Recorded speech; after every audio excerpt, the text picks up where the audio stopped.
This video will show you ways to prevent Excel from removing leading and trailing zeros.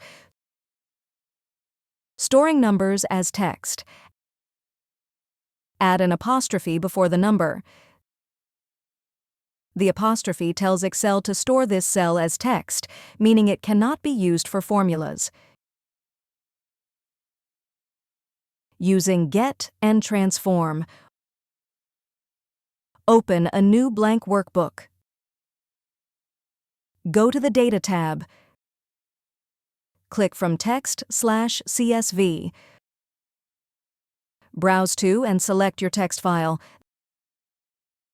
Then press Import.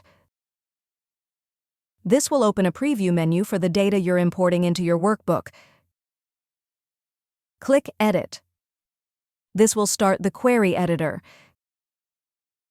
Click the column header for the variable you want to keep as text.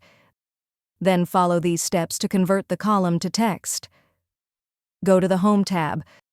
Locate the Transform section. Click Data Type. Choose Text. This will open a confirmation Change Column Type window.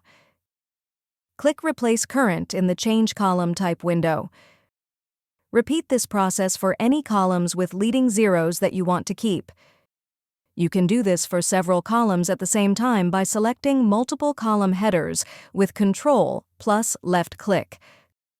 Click Close and Load. Excel will import the data into your worksheet.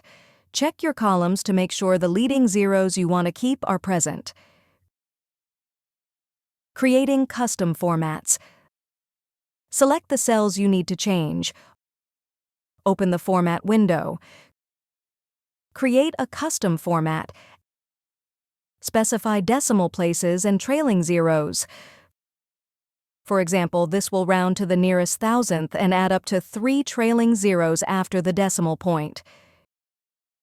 Use the pound sign to prevent extra zeros.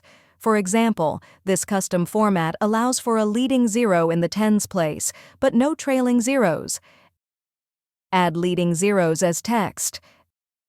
Excel treats anything inside quotation marks as text in your custom format and will display it exactly as you typed it. Align decimal points with a question mark.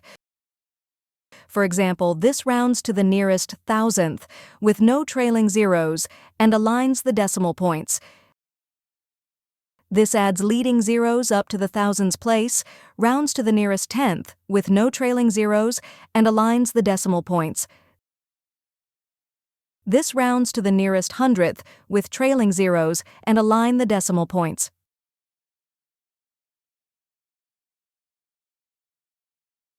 If you found this video helpful, please click the like button and subscribe to our channel for even more helpful tutorials.